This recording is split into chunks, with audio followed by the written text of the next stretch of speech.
All right, let's dive into a world of mystical knowledge today as we explore the Wiccan Spell Manual. Ooh, sounds intriguing. Yeah, it's by Sirona Knight from back in 2001. Okay. But it's still surprisingly relevant today, even in the 21st century. Yeah, I think it really shows how this blend of, ancient traditions with these more modern practices Yeah. still resonates with people Yeah. looking for a more earth-based spiritual path, Exactly. It's not just about like spells, it's like a whole way of life. Definitely. So before we jump into those spells, let's break down what exactly modern Wicca is.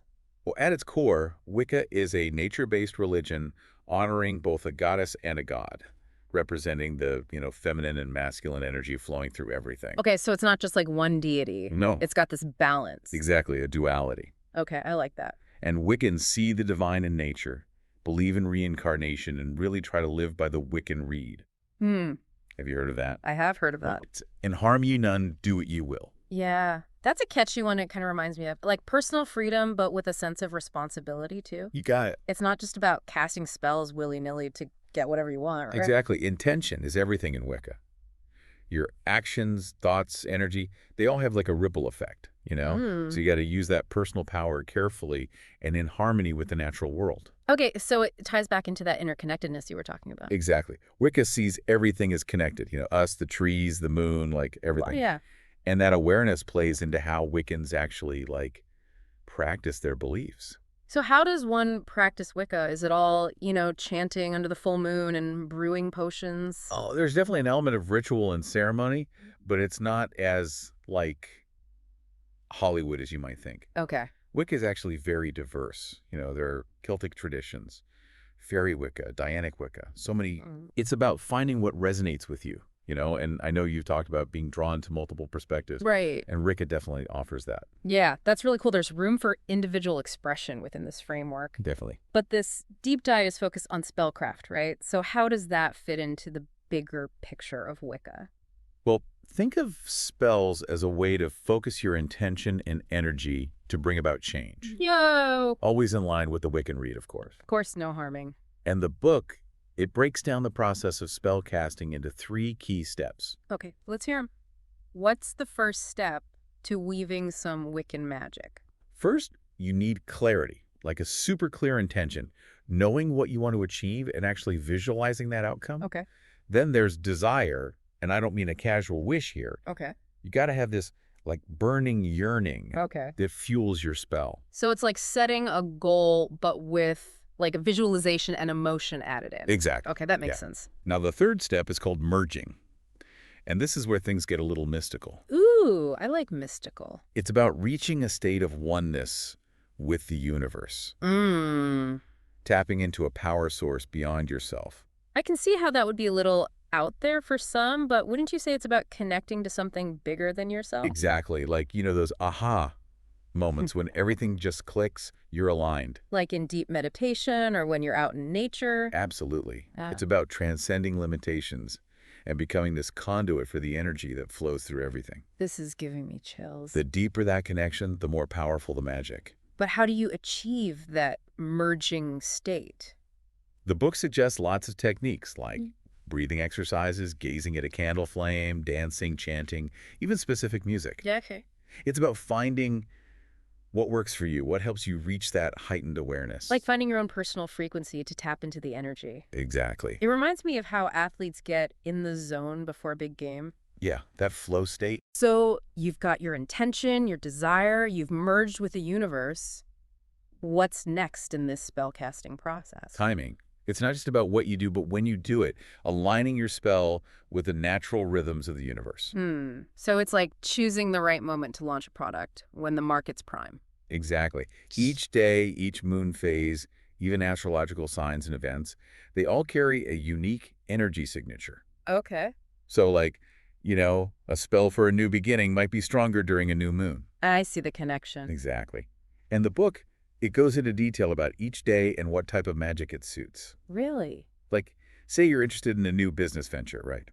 Well, spells cast on Tuesday, ruled by Mars, could be super potent. Oh, I'm checking my calendar right now. It gives you a whole new way to plan your week. Right. This is so cool. And then there's the moon. Its energy is huge in Wicca.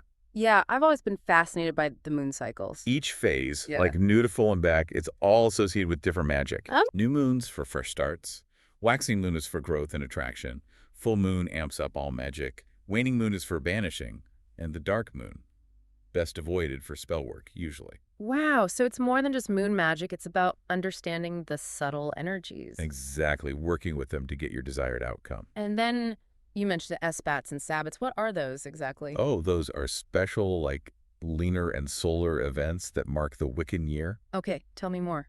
S-bats, they're gatherings held during the full moon. Okay. They honor the goddess, perform rituals, cast spells, and each full moon has a unique name and energy. Wow. Like the wolf moon in January, that's about trusting your instincts and embracing your inner strength. So it's not just any full moon, it's got a specific energy tied to it. You got it. I love how detailed this all is. And then we've got the Sabbats, the 8 solar festivals celebrating the wheel of the year. Yep. They mark the solstices, equinoxes, and the points in between. Right. Honoring those cycles of nature and the journey of the god and goddess. So it's a spiritual calendar, basically, connected to the earth and the seasons. Exactly. Like Samhain, on October 31st, the veil between the worlds is thin then, making it ideal for communing with ancestors. Whoa, Halloween just got a whole lot more interesting. Right. And then there's Yule, the winter solstice, celebrating rebirth and the return of the sun. That's cool. Okay, so we've got the basic beliefs, the steps for spellcasting, this whole system of timing. Yeah. It seems like Wicca is less about hocus pocus and more about understanding these energies and working with them. Exactly. Working with the natural flow, not against it. Makes sense. But what about the tools? I'm picturing cauldrons, wands, all that magical stuff. Well, the book calls the Wiccan altar a sacred space. It's where you gather your tools, perform rituals. Okay. Think of it like a chef's prep station, but for magic. Ooh, I like that analogy. So let's start with the Athens, a ritual knife. Okay. Used for directing energy, not actual cutting. It's about working with energy deliberately, It's cool how even the simple objects have deeper meaning in Wicca. It is. And then you've got the wand, often made from wood, for invoking power Okay. and directing energy. And then there's the pentacle, Okay. the 5-pointed star within a circle representing the elements used for protection. I can picture it all now, the altar with tools and candles glowing in the, candlelight. Oh, yeah. Candles are huge in Wicca. Right. What role do they play? Well, they represent the element of fire Okay. and are used for everything from, setting the mood to symbolizing intentions. Okay. You choose different colors based on the spell, dress them with oils, carve symbols into them Oh, even. now so much detail. But, and this is important, you never blow them out. Really? You got to snuff them or pinch them Yeah. to avoid dispelling the energy you've raised. Wow. Even extinguishing the candle has meaning? It's all about focus and intentionality. It's like every detail matters when you're setting an intention, like when meditating or starting a creative project. Absolutely. And we can't forget the besom or the broom. A broom. Okay. Yeah, it sweeps away negativity, literally and symbolically. Yeah. It's about shaping your energy and environment. Okay, I love it. It's so practical and symbolic. It is. Crystals and herbs are key too. Right. Those are like power packs of energy from what I've heard. You got it. Crystals for healing, protection, amplifying intentions, Okay. and herbs, each one has its magical properties. Really? Yeah. Rosemary for protection, lavender for love, cinnamon for prosperity, things like that. It's amazing how Wicca uses the power of nature to make magic. Exactly. And it's not just about the tools themselves, but how you treat them. How so? The book emphasizes cleansing them with sage, consecrating them for magic work, and charging them with your own energy. Oh, wow, that's interesting. It's like imbuing an object with meaning and purpose, kind of like in indigenous traditions, where tools are extensions of the self. Yeah, I see that connection. So it all ties together, beliefs, practices, tools, all interconnected. It does. Okay, before we jump into specific spells, I'm curious about one thing. Go ahead. The book mentions drawing a magic circle. What is that, and why is it so important? Ah, the magic circle. It's this protective boundary created through visualization and invocation. Like setting a sacred space separate from the mundane world to work with those magical energies. So you're creating an energetic container, basically. Precisely.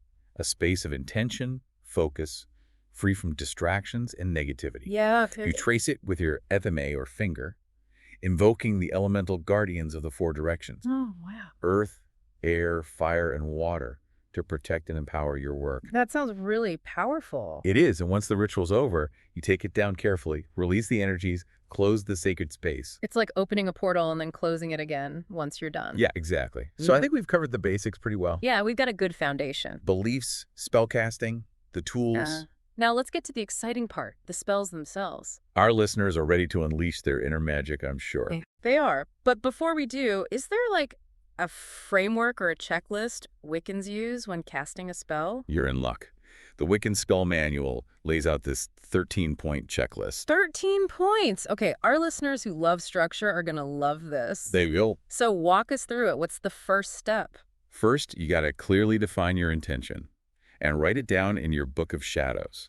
Book of Shadows. That sounds so mystical. It is. It's essentially your journal for spells, rituals, and experiences. Ooh, You record everything, dates, times, moon phases, ingredients, outcomes, anything that's relevant. Like a lab notebook, but for magic. Exactly. It helps you track your progress and refine your craft. Makes sense. So got your intention written down, ready to document. Yep. Next, you got to gather your tools, all the ingredients for your spell, set up your altar. Okay, so getting organized, like any project. Exactly. Then you draw your magic circle. We talked about that, protection and all. Right, that energetic wall between the worlds. Yep. And then there are rituals for consecrating water and salt, cleansing with incense. Okay. And you call upon the elemental guardians to protect the space. Wow, so each step is so deliberate. It is. And then you invoke the goddess and god to bless your work, lending their energy. Oh, I can see how that would be powerful, feeling that connection. It is. Now you're ready to actually cast the spell, following the instructions for the specific one you've chosen. This is the moment we've been waiting for. It is. After you cast it, record everything in your Book of Shadows, any feelings or experiences. Okay. You bid farewell to the goddess and god, thank the guardians, and carefully take down the magic circle. So it's not just about the spell, it's about respecting the energy and closing the ritual properly. Exactly. Responsible magic. I like it. Okay, I think we're ready to explore some spells from the Wiccan Spell Manual. Let's do it. What kind of categories are we talking about? Oh, it covers it all. Empowerment, love, prosperity, protection. Let's start with empowerment spells. What are some that can help boost confidence and personal power? There's one called the smudging spell. You use a sage smudging wand, Oh, which is included in the kit with the book, to cleanse yourself or a space of any negative energy. I've heard of smudging. It's about purifying the energy of a space, right? Exactly. It's about taking an active role in shaping your environment, Yeah. Not just waiting for good things, but creating the conditions for them to happen. That ties back into taking responsibility, being proactive. That seems to be a theme here. Absolutely. And there's another one, the perfect job spell, that might speak to you, Okay. since you're interested in new ventures. Yes. It uses a tumbled quartz crystal, also from the kit, to manifest your ideal job. Okay, I'm listening. What are the steps? You do it on a new moon, time Hey. for new beginnings, right? Right. You smudge yourself and the crystal, hold it in your power hand, visualize yourself in that job. Speak out loud what qualities the job has and the skills you bring to it. Oh, I like that. Then you charge the crystal with white light, imagining it amplifying your intention. It's like programming the crystal, sending it out to attract the right opportunity. Exactly. But, this is important, you got to back up magic with action. Right, so still got to apply for jobs, network, all that. You got it. Align your energy and take inspired action. That makes sense. Are there any other empowerment spells that stand out? There's a lovely one called the Tree Power Spell. Okay. It's about drawing strength and protection from a living tree. Oh, You interesting. do it on the full moon or the eve of a Sabbath. Find a tree that resonates with you. Okay. Draw your circle around it and ask for its blessings. That speaks to that connection with nature, doesn't it? Absolutely. We're not separate from nature. We're part of it. Right. And we can draw on that strength and wisdom. I'm feeling empowered already. Mm. What about love spells? What kind of magic does Wicca use for attracting love and deepening relationships? Oh, love magic is huge in Wicca. There are spells for everything. Attracting new love, strengthening current relationships, it's all there. What are some that really stood out to you? There's one, the Dandelion Love Spell. It's super simple but really beautiful. I love dandelions. They're so whimsical. How does it work? On a full moon, you pick a dandelion puffball, hold it, and make a wish about love. Okay. Finding a new partner, rekindling a flame, just bringing more romance into your life. It's like making a wish on a shooting star, but with a dandelion. Exactly. Then you blow on it, sending your wish out. I love that. It's so simple yet so powerful. And it uses the element of air to carry your wish. Right. Air, communication, connection, it all makes sense. It does. And then there's this quirky one, the Stuck on You Love spell. Okay, tell me more. It uses cinnamon gum, almonds, vanilla oil, a red candle. Cinnamon gum. Okay, now this I gotta hear. Right. You inscribe the candle with your initials and your loved one's initials. Dress it with oil. Okay. Then you chew the gum, visualize your love getting stronger, more connected. Like a love potion, but with gum. I love it. And then you wrap the gum, some almonds, a pinch of cinnamon in red cloth, tie it with a red ribbon, Oh, wow. making a little charm bundle. So you're creating a physical representation of the intention. I like it. Exactly. Red for passion, love, amplifies the power, and you keep it under your bed to keep the love energy flowing. Okay, I'm sold. I love how Wicca blends traditional practices with everyday stuff. It's about using what you have and being creative. Yeah, that's great. What other love spells should we explore? There's a lovely one for Valentine's Day, a bay leaf bath ritual. Ooh, a bath ritual. Sounds relaxing. It is. You make this infusion with bay leaves, associated with love, attraction, Okay. even prophetic dreams, Okay. and you add that to a warm bath. Uh-huh. Soak for about 10 minutes. Visualize your true love coming into your life. Like immersing yourself in love energy. Exactly. And after, you put those bay leaves under your pillow Oh, wow. for some love-themed prophetic dreams. This is going in my self-care routine for sure. It should. Then there's 3 fates, string magic. It's a bit more complex. Okay. You braid 3 strings together, calling on the 3 fates. Okay. The Norns. Yeah. These powerful goddesses of destiny. Okay. So there's some serious mystical weight to this one. This sounds intense. You dedicate a white candle to them, braid the strings, and with each knot, ask them to bring you your lover. Okay. Keep the braid under your pillow, and then you bury it under a flower bush for that blossoming love. Wow, weaving your own destiny with each knot. It is. I'm really fascinated with how Wicca blends mythologies and symbols. Me too. It's about finding what speaks to you and using those energies. I love it. Okay, let's shift gears. What about prosperity spells? What can you do to attract wealth and abundance? Ooh, the Wiccan Spell Manual has tons of those, many using common household items in magical ways. Really? Okay, give me all the details. One that's very DIY is the silver-green money magnet. Okay. You combine a silver coin, a green doormat, and a small magnet. A doormat. Okay, I'm intrigued. How does that work? First, you cleanse everything with sage, with the crystals. Okay. Attach the magnet to the coin, slip it under the doormat. Okay. So every time someone walks in, it draws money to you. Oh, Yeah. I like the symbolism of that. Creating a welcoming space for abundance. Right. Silver for lunar energy and abundance, green for growth and money, combined. It's like color magic, right? Like with the candles, it's not just about looks, it's the energy of the color. You got it. Another one is the Pentacle Money spell, using the pentacle from the kit. Okay. You charge it with green light to attract wealth and receive financial guidance through your dreams. Dream guidance. That's cool. Our listeners who love aha moments are going to be all over this. We will. How does that one work? You do it on a night when the moon is waxing, so that phase of growth and increase, right? Okay. Cleanse the pentacle with sandalwood incense. Okay. Then you visualize it filling with this green light, like your wealth expanding. So you're using the energy of the pentacle and visualization. Exactly. You hold it as you fall asleep, repeat an affirmation. Something like, magic pentacle bring to me, enriching dreams of prosperity.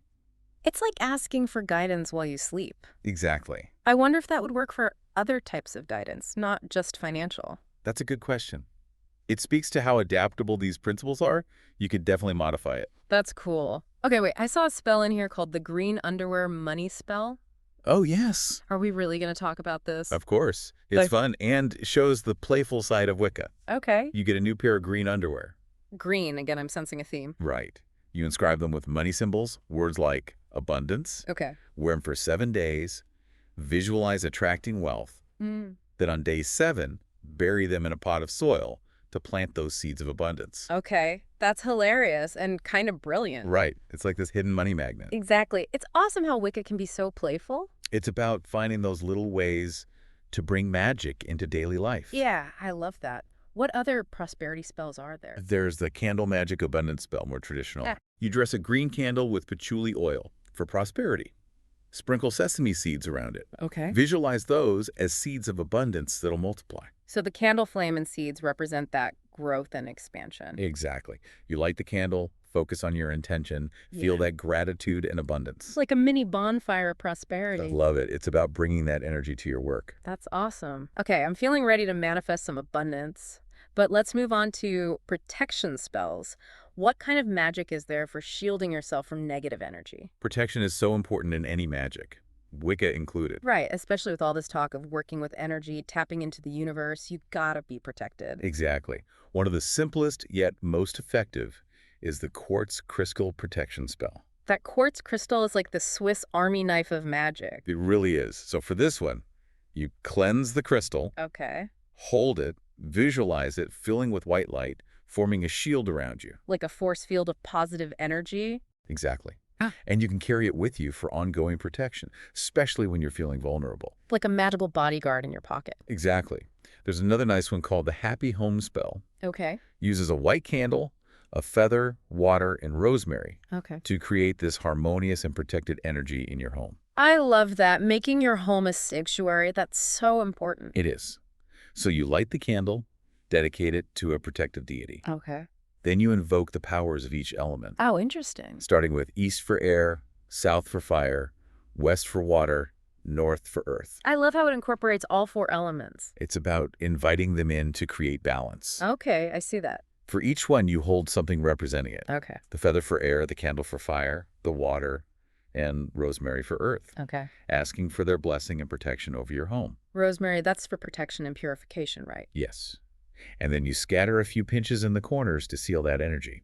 This is beautiful and practical. I'm definitely trying this one. What other protection spells are there? There's a sweet one for pet protection. Ah, I love that. I know so many people who would want to protect their furry friends with magic. It uses Venus water, an infusion made with rose petals, to create a protective sphere around your pet. Oh, wow. How does that work? You sit with your pet under the moonlight, express your love, Okay. sprinkle them with the Venus water, visualize a white light sphere around them. It's like showering them with love and protection. Exactly, showing that our intention can be a powerful force for good. I love that. Okay, I'm feeling very protected now. What about those miscellaneous spells? Are there any that cover needs that don't fall into these categories? Oh, the Wiccan Spell Manual has it all. Huh? There's one that stood out to me, the Internet Chat Computer Spell. A spell for the internet. That's so relevant today. Right. It's about creating a positive online experience, which I think a lot of people could use. I know I could. So how does it work? Do you sprinkle your computer with fairy dust? It's a little more grounded than that, Okay. but just as intentional. You draw your magic circle around your computer. Okay. Turn it on, take some deep breaths, center yourself, merge with that screen energy. I can feel myself relaxing already. Right. And before going into a chat room, Okay. you recite an invocation, calling upon the cyber spirits of earth, air, fire, and water to protect you and guide your interactions. Oh, wow. So you're bringing the elements into the digital world. Exactly. It's like a magical firewall against negativity. I love that. So you go into the chat room feeling that protective energy. Exactly. It's amazing how Wicca can adapt to our modern lives. It is. It's not just some old dusty practice. It's alive and can help us deal with 21st century problems. Exactly. Taking those timeless principles and making them relevant. Yeah, I see that. Okay, we've covered so much. Well, I have. From empowerment to love to prosperity to protection, even the digital world. Yeah, it's been a journey. It has.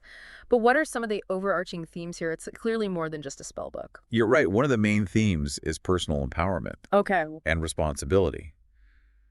Wicca doesn't rely on external authorities. It encourages you to connect directly with the divine. It's like that idea that we co-create our reality. Exactly. Not just following rules, but actively shaping your life. I like that. And recognizing that interconnectedness. We're all part of this web of life. Right. Our actions have ripple effects. It's like a butterfly effect, small actions having big consequences. Exactly. And that's where the Wiccan Read comes in, And harm ye none, do what ye will. Right.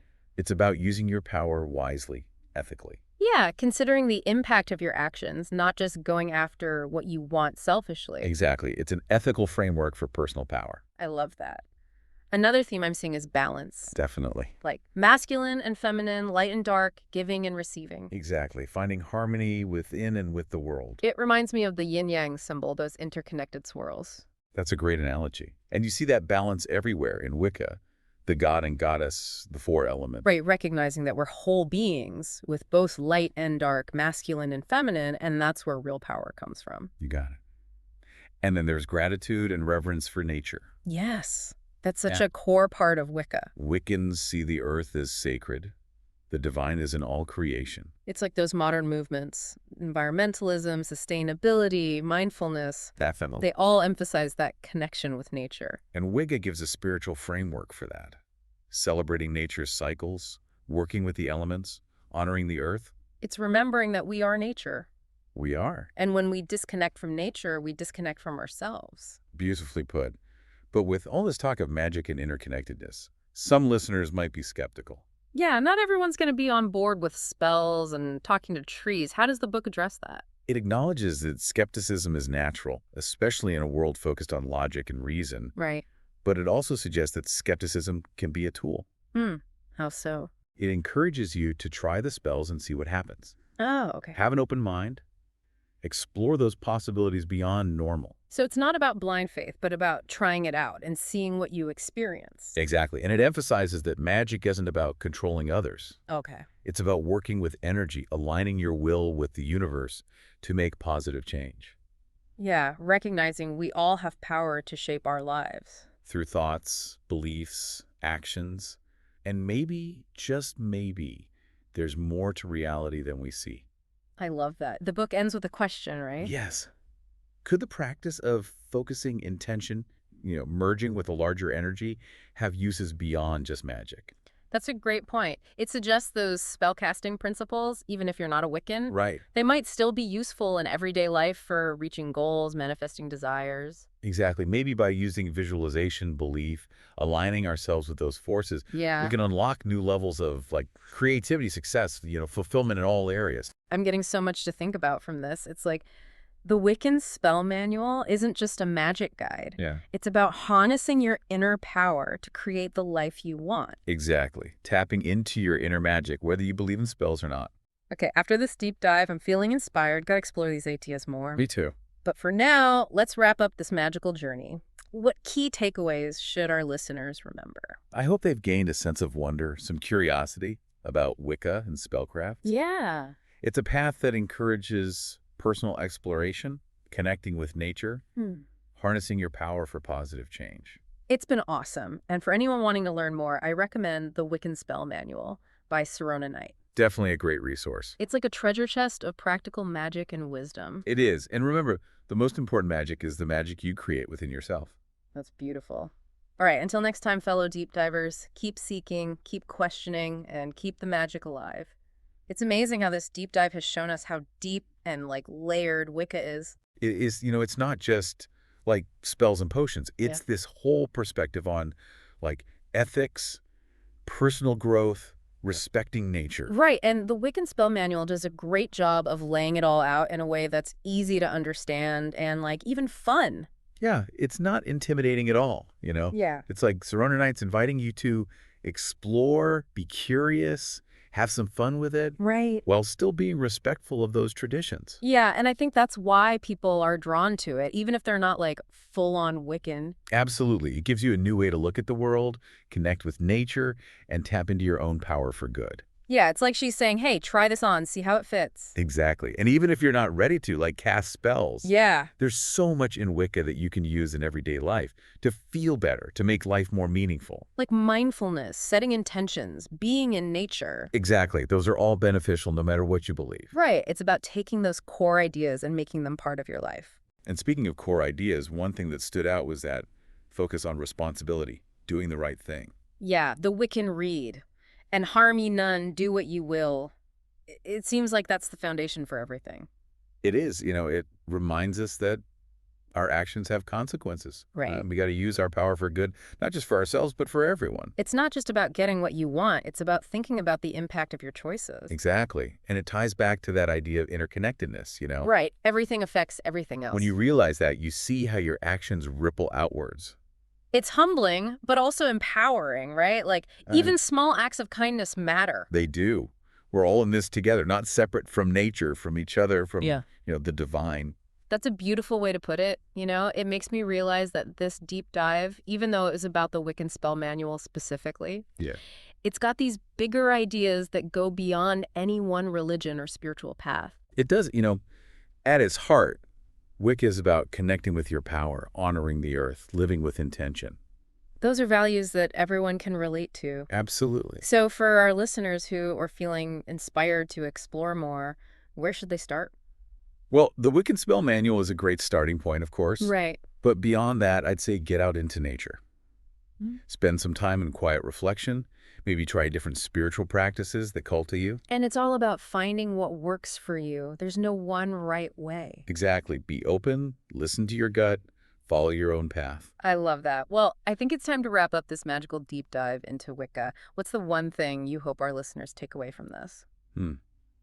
I hope they feel empowered, inspired to bring a little magic into their own lives, Yeah. Whether that's exploring Wicca more, trying a spell, or just like being more mindful, setting intentions in their daily life. Right. Everyone has that potential to tap into their power, to make life more fulfilling. I agree. And it's okay to be a little skeptical, too. You don't have to buy into everything to find something useful here. Definitely. It's about curiosity, openness, and a willingness to try new things. Exactly. And, even if you don't believe in magic, maybe magic believes in you. I love that. That's a perfect note to end on. So until next time, fellow deep divers, keep seeking, keep questioning, and keep the magic alive.